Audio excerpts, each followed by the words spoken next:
అభిమానంతో వచ్చాము. అన్ని కార్యక్రమం ప్రజలకు అందరికీ అందుతున్నాయి. సార్ ఇంకో విషయం, వాళ్ళకి అభివృద్ధి చేస్తున్నారు ఆయన. ఇప్పుడు సర్పంచులకి ఏటైపోతున్నారు, ఏమీ లేదు. గ్రామాలకు అభివృద్ధి చేస్తున్నారు, అన్ని గ్రామాలకు అభివృద్ధి చేస్తున్నారు.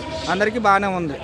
అది ప్రతిపక్షం వరకు చల్లుతుంది. సార్ ఇప్పుడు ఇంతవరకు మీకు ప్రతిపక్షాలు ఉన్నప్పుడు ఏంటంటే చంద్రబాబు నాయుడు ఏంటి ఇప్పుడు చంద్రబాబు నాయుడులోనూ ఏంటి లేదు. ఇప్పుడు జగన్మోహన్ రెడ్డిలోనూ అన్నీ ఉన్నాయి. నవరత్నాలు, ప్రజలకు కావాల్సిన సంక్షేమ పథకాలు అన్నీ ఉన్నాయి. సార్ ఇప్పుడు ఊర్లో డెవలప్మెంట్, ఇల్లుకి కూడానా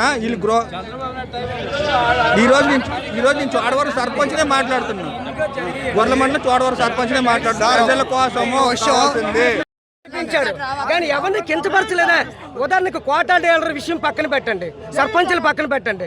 కోటా డీలర్ విషయం ఇస్తే ఒక్కోసారి కోటా డీలర్లు అందరూ మాకు అన్యాయం చేశారని వ్యతిరేకించారు. కానీ ఈరోజు అదే కోటా డీలర్లకి వాళ్ళకి రైసు బ్యాగులు ఇప్పించి వాళ్ళ హ్యాండ్ వర్క్తోనే వ్యాన్లు పెట్టి ఆ వాలంటీర్లు పెట్టి వాళ్ళ సిబ్బంది నడిపించారు. అలాగే కూడా సచివాలయంలో సర్పంచులు పెట్టి, అధికారులు పెట్టి, ఆఫీసర్లు పెట్టి, యవనస్తులు ఉద్యోగాలు ఇప్పించి ఈరోజు అన్ని విధాలుగా వాలంటీర్లతోనే ఇంటింటికి వెళ్ళి అసలు ముసలి వాళ్ళు ఏంటి వృద్ధాప్యంతో ఉండి ఈరోజు అలాగే అనకూడదు. కానీ మనం ఈ భూమి మీద ఉంటాము ఉండగా చనిపోయిన తల్లిదండ్రులు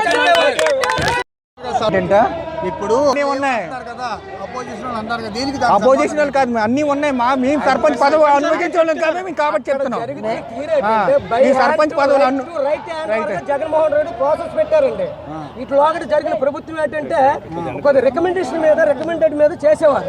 ఇప్పుడు ఏంటంటే సచివాలయాలు పెట్టి డైరెక్ట్ అధికారులు పెట్టి ఉద్యోగాలు ఇప్పించి డైరెక్ట్ మీకు ఏటి కావాలి, మంచి కావాలా, రోడ్డు కావాలా, కాలువ కావాలా, నీరు సదుపాయం కావాలా. ఇంతకు ముందు ఏ కార్యక్రమం. Please subscribe .news.